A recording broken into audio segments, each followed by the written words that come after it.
पढ़ा था, different type के हमने क्रॉसिंग्स पढ़ी थी, ठीक है। जिसे हम क्या करते हैं, मतलब टॉपिक बाय टॉपिक का डिस्कस करते हैं। इससे क्या होता है, हमने river crossing, railway crossing, road crossing, यानी टेलीफोन लाइन क्रॉसिंग जो होती है, टेली कम्युनिकेशन लाइन्स जो होती हैं, अगर उस तरह की जो क्रॉसिंग है गई। फिर अदर इलेक्ट्रिकल ओवरहेड लाइन हो गए, या फिर किसी हम इमारत पे क्या करते हैं, इमारत के ऊपर से हम किसी ट्रांसमिशन लाइन को ले जाते हैं, फिर तो इस तरह की जो क्रॉसिंग्स होती हैं, ठीक है। तो इसमें जो हमारा पहला क्रॉसिंग क्या है, हमारा रिवर क्रॉसिंग। क्या है, रिवर क्रॉसिंग, ठीक है।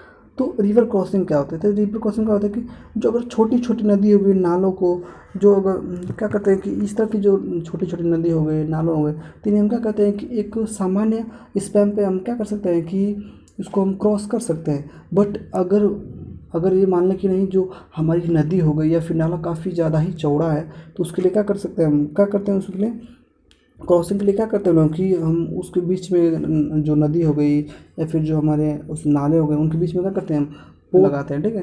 पोल लगाने के बाद क्या करते हैं, ऊपर से हम क्या करते हैं कि हम ट्रांसमिशन लाइन को ले जाते रहते हैं, ठीक है। और इसमें नेक्स्ट पॉइंट क्या है हमारा, कि जो 11 केवी लाइन जो जल है, जो 11 कभी अगर मान लें कि अगर हम किसी 11 केवी लाइन को क्या करते हैं, किसी रिवर के ऊपर से क्या करते हैं, क्रॉस करते हैं, तो इसके लिए ये बहुत ही नेसेसरी होना चाहिए कि जो जल और मेन लाइन के बीच की जो मेन क्लियरेंस है लगभग 4.5 मीटर की होनी चाहिए, ठीक है। यानी जल और उस लाइन के बीच की जो डिस्टेंस मिनिमम डिस्टेंस कम से कम 4.5 मीटर की होनी चाहिए। इससे ज़्यादा हो सकती है, इससे कम नहीं होनी चाहिए, ठीक है। और जो हमने उस नदी या फिर जो नाला है उसमें हमने जो पोल स्थापित की थी, वो क्या हो सकती है, लहरों से प्रभावित नहीं होना चाहिए। बिल्कुल ऐसा ना हो कि हमने पोल उसमें स्थापित करी और तेज़ लहरों की वजह से क्या होगा कि वो पोल टूट जाए या फिर क्या हो जाएगा, उसकी जो फाउंडेशन कमज़ोर पड़ जाए, ऐसा कुछ भी नहीं होना चाहिए। बिल्कुल मजबूत होना, हर टाइम स्टेबल रहना चाहिए, ठीक है। एंड अगला क्रॉसिंग कौन सी है, रेलवे क्रॉसिंग, ठीक है। अब रेलवे क्रॉसिंग में कुछ पॉइंट्स हैं। इसे अगर रेलवे क्या करते हैं कि अगर रेलवे क्रॉसिंग को हम क्रॉस करें, तो इसके लिए क्या होना चाहिए, हमें रेलवे नियम का तो पालन करना चाहिए। अगर रेलवे कोई क्या रेलवे लाइन से अगर उसके ऊपर से हम क्या करते हैं कि ट्रांसमिशन लाइन को क्या करते हैं, हम गुजारते हैं, तो उससे क्या होना चाहिए, सबसे पहले तो क्या होना चाहिए कि इससे पहले हम रेलवे प्रशासन से क्या करेंगे, हम लोग इजाज़त चाहिए, उनसे परमिशन नहीं होगी। और सेकेंड चीज़ क्या हो कि जो रेलवे के नियम हैं, रेगुलेशंस हैं, उनको फॉलो करना आएगा। एंड सेकंड पॉइंट क्या है इसमें, कि जो सामान्य रेलवे लाइन को क्या करते हैं, 90 डिग्री पर ही क्या कर सकते हैं, क्रॉसिंग, यानी कि जो हम क्रॉसिंग कर रहे हैं ना, 90 डिग्री पर हो सके तो करना चाहिए। हाँ, किसी केसेस में क्या हो सकता है, 30 अंश से क्या हो सकते हैं, 30 अंश का हो सकते हैं, बट इससे कम नहीं होना चाहिए, ठीक है। और मैक्सिमम केस में 90 डिग्री होनी चाहिए। क्रॉसिंग करते समय क्या होना चाहिए, हम जो इसमें पोल्स यूज कर रहे हैं, हो सकता है स्टील पोल हो या फिर आरसीसी पोल होने चाहिए। एंड क्रॉसिंग पर स्पैम लाइन के सामान्य स्पैम का 80% से अधिक नहीं होना चाहिए। नेक्स्ट पॉइंट क्या है हमारे, क्रॉसिंग करते टाइम क्या होना चाहिए कि जो चालक तार पर क्या होती है, 500 केजी तक क्या होना चाहिए, जो तन्य सामर्थ्य से कम का नहीं होना चाहिए। यानी कि जो हम उसमें कंडक्टर है ना, जो क्रॉसिंग करें उस पर जो उसका जो टेंसाइल स्ट्रेंथ होती है, टेंसाइल स्ट्रेंथ लगभग हम 500 केजी तक रख सकते हैं उसमें, ठीक है। ट्रांसमिशन लाइन पर कोई भी जॉइंट नहीं होना चाहिए। ऐसा नहीं कि जब हम कोई क्रॉसिंग कर रहे हों, चाहे रोड क्रॉसिंग कर रहे हों, रेलवे क्रॉसिंग कर रहे हों, या फिर हम किसी प्रकार का टेली कम्युनिकेशन लाइन क्रॉस कर रहे हो, तो उस क्रॉसिंग के बीच क्या हो कि बीच में कंडक्टर में जॉइंट्स हो, ऐसा बिल्कुल भी नहीं होना चाहिए। रोड क्रॉसिंग क्या होती है, रोड क्रॉसिंग के बारे में कुछ जानते हैं। तो सड़क पार करते टाइम क्या होती है, जो कि ट्रांसमिशन लाइन से क्या होती है कि गार्ड वायर है, इनकी सड़क पार करते टाइम जो ट्रांसमिशन लाइन में क्या होनी चाहिए, गार्ड वायर की सुविधा उपलब्ध होनी चाहिए। एंड सेकंड पॉइंट क्या है कि गार्ड वायर के रूप में हमने 9 SWG/GI तार का ही मैक्सिमम यूज करते हैं। मैक्सिमम किसका यूज करते हैं, 9 SWG/GI तार का यूज करते हैं। अब अगली किस प्रकार की क्रॉसिंग है, टेली कम्युनिकेशन लाइन क्रॉसिंग्स होती हैं, ठीक है। टेली कम्युनिकेशन जो हमारी जो जो टेलीफोन्स का हो गए या फिर और भी जो कम्युनिकेशन लाइन ले जाते हैं, तो इसमें हम कुछ नियम का पालन करते हैं। जिससे क्या है इसमें कि इस प्रकार की लाइन को भी पार करते टाइम क्या होते हैं, संबंधित अधिकारियों से अनुमति लेना चाहिए।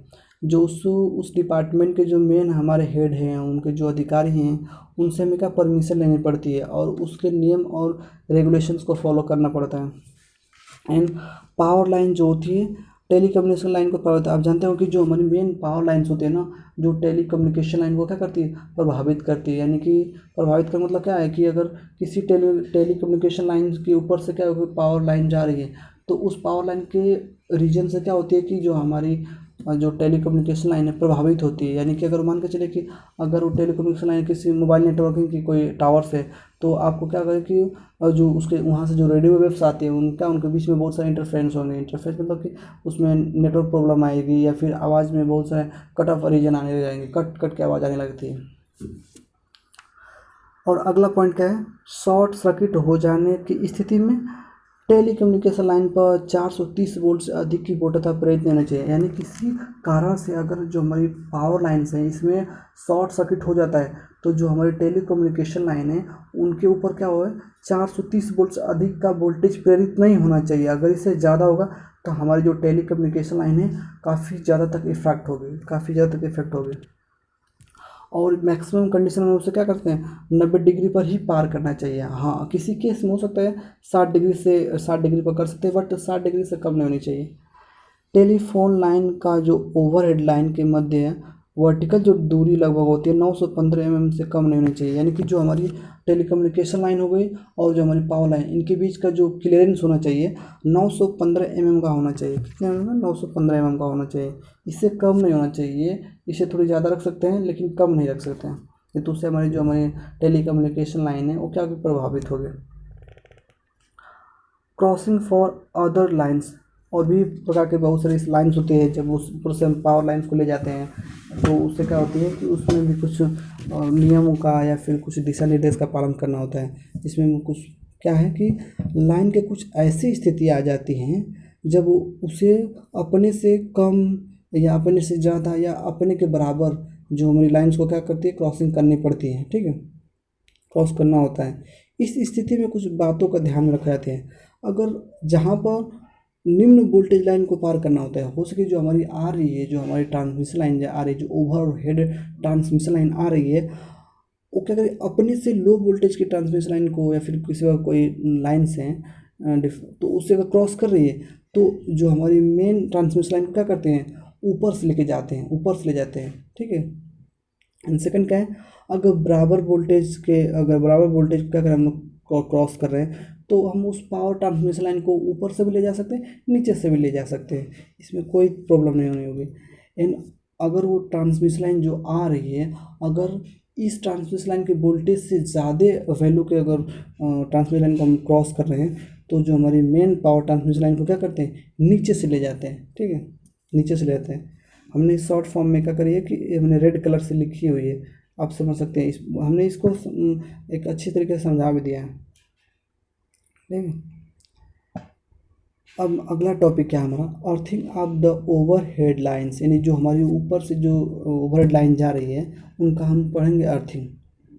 तो ओवरहेड लाइन का जो अर्थिंग का मुख्य उद्देश्य क्या होता है कि जो ट्रांजिएंट केस हो गए या फिर सर्ज वोल्टेज से बचाव हेतु आवश्यक हो जाता है। इसलिए अर्थिंग वायर को ओवरहेड लाइन के साथ क्या कहते हैं कि साथ चलाया जाता है। मतलब क्या है कि हम अर्थिंग क्यों करते हैं, अर्थिंग करने का रीज़न क्या है कि हो सकता है कि किसी सर्ज इफेक्ट हो, या फिर जो ट्रांजिएंट वोल्टेज आ जाता है, जो आसमानी बिजली गिरती है तो उससे क्या होता है, ट्रांजिएंट वोल्टेज काफ़ी हाई वैल्यू पे वोल्टेज आती है, तो क्या होता है कि वो हम अर्थिंग के थ्रू क्या कर सकते हैं, उसे ग्राउंड कर सकते हैं। अगर अर्थिंग नहीं की मतलब करते या फिर अर्थिंग की सुविधा नहीं होती, तो वो जो ट्रांजिएंट होता, मेन जो हमारे डिवाइसेस लगी हुई हैं सब स्टेशन पे या ग्रिड पे लगी हुई हैं, उन्हें डायरेक्टली जाकर इफेक्ट करता है। हो सकता है डैमेज हो सकती है, बहुत दुर्घटना, बड़े रेंज में दुर्घटना घट सकती है।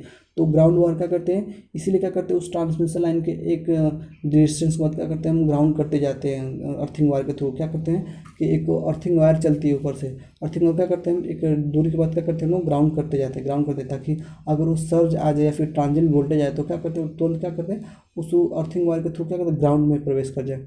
इससे क्या हो जाए कि जो अन्य प्रकार के जो लॉसेस होने की जो संभावना है वो कम हो सके। इन अर्थिंग की ज़रूरत ही क्यों है, अगला टॉपिक क्या है कि रिक्वायरमेंट ऑफ अर्थिंग, यानी अर्थिंग की आवश्यकता क्यों है। तो इलेक्ट्रिकल इंस्टॉलेशन के डिवाइस को अच्छी तरह से प्रचालन के लिए अर्थिंग की आवश्यकता होती है। यानी कि जो हमारी इलेक्ट्रिकल डिवाइस इक्विपमेंट है, इनकी एक अच्छी तरीके से ऑपरेशंस के लिए, अच्छी तरीके से वर्क करे, इसके लिए क्या होती है, हमें अर्थिंग की आवश्यकता होती है। हो सकता है कि उस डिवाइसेस में कोई शॉर्ट सर्किट हो जाए या किसी प्रकार कोई ट्रांजिएंट आ जाए, तो उससे भी प्रोटेक्ट करने के लिए तो हमें बहुत सारा ज़रूरी है। तो उसके लिए हम क्या करते हैं, अर्थ वायर के थ्रू क्या करते हैं, हम अर्थिंग कर देते हैं। और हाई ट्रांजिएंट या सर्ज वोल्टेज से बचाव के लिए, यानी कि सबसे पहले रिक्वायरमेंट क्या है कि ये जो होता है अर्थिंग वायर, वो हाई ट्रांजिएंट और सर्ज वोल्ट से क्या करता है, उस डिवाइस को प्रोटेक्शन प्रोवाइड करता है, यानी उन्हें सुरक्षा प्रदान करता है। और हो सकता है कि अगला पॉइंट क्या है कि इंसुलेशन फेलियर से उत्पन्न खतरा को कम करता है। यानी हो सकता है उस डिवाइस में जो इंसुलेशन लगे हुए हैं, इंसुलेशन डैमेज हो गए हों, उन डैमेज होने की वजह से क्या हो जाएगा, कोई कंडक्टर आपस में क्या शॉर्ट कर गया। शॉर्ट करने से क्या होता है कि जब शॉर्ट करेंगे तो उसमें से काफ़ी हैवी करंट फ्लो होगा। हैवी करंट फ्लो होने की वजह से क्या हो जाएगा कि उसमें टेम्परेचर राइज हो जाएगा। टेम्परेचर राइज हो जाएगा, उसमें क्या हो जाएगा कि आग लग सकती है। तो वो करंट जो हैवी उत्पन्न हो रही है, उससे कोई प्रकार के डैमेजेस ना हो, इसीलिए क्या करते हैं, उस करंट को या फिर जो भी वोल्टेज प्रोड्यूस होता है उससे हम क्या करते हैं, ग्राउंड वायर के थ्रू क्या करते हैं, ग्राउंड कर देते हैं। एंड अगला पॉइंट क्या है कि जो डिवाइस के मेटल पार्ट्स होते हैं वह अर्थ के मध्य क्या होते हैं, मिनिमम विभवांतर रखता है। यानी कि जो हमारे अर्थ वायर होता है ना, जो डिवाइस के मेटल पार्ट्स होते हैं और जो अर्थ होता है, इनके बीच क्या होता है, मिनिमम विभवांतर है, यानी कि मिनिमम पोटेंशियल डिफरेंस रखता है। मिनिमम पोटेंशियल डिफरेंस रखने का मतलब क्या है कि उनके बीच थोड़ी भी अगर कोई आती है ट्रांजिएंट, तुरंत उसे ग्राउंड कर देगा। इसमें हमने एक अगला नोट पॉइंट लिखा हुआ है कि नोट पॉइंट क्या है कि जो इंस्टॉलेशन का जो नॉन करंट कैरिंग पार्ट्स का जो विभव होता है शून्य पर रहता है, क्योंकि अर्थ का विभव शून्य पर होता है। यानी कि जो आपने देखा होगा कि जो हमारे कोई डिवाइस है, जो डिवाइस का जो ऊपरी मेटल पार्ट्स होते हैं हम लोग अर्थ करते हैं, क्योंकि क्या होता है, जो इनका पोटेंशियल डिफरेंस क्या होता है, शून्य पर रखा जाता है, शून्य रहता है। जो नॉन करंट कैरिंग पार्ट्स का जो विभव है शून्य पर रखा जाता है। एंड अगला इसमें नोट पॉइंट क्या है कि प्रॉपर अर्थिंग के लिए अर्थ वायर का प्रतिरोध 1 से अधिक नहीं होना चाहिए। अब ऐसा नहीं कि जब आप अर्थिंग कर रहे हो तो आप अर्थ वायर का जो रेजिस्टेंस की वैल्यू हाई रखेंगे। जब रेजिस्टेंस की वैल्यू हाई होगी तो जो फॉल्ट करंट प्रोड्यूस हो रही है वो जल्दी से ग्राउंड नहीं हो पाएगी, सडनली ग्राउंड नहीं हो पाएगी। तो इसीलिए क्या होता है कि जब जितना से जितना हो सके हम क्या करते हैं कि जो ग्राउंड वायर की जो रेजिस्टेंस की वैल्यू उसे कम रखते हैं। एंड अगला नोट पॉइंट क्या है कि अधिक धारा लेने वाले जो भी डिवाइसेस हैं, मशीन है, इनके लिए हम प्रतिरोध शून्य होना चाहिए। यानी कि शून्य होना तो पॉसिबल है, लगभग शून्य माना कि जो इनकी रेजिस्टेंस की वैल्यू होती है कम रखनी होती है, जिससे ज़्यादा जल्दी या सडनली क्या हो जाए कि जो हमारी फॉल्ट करंट क्या होता है, ग्राउंड हो जाए। ठीक।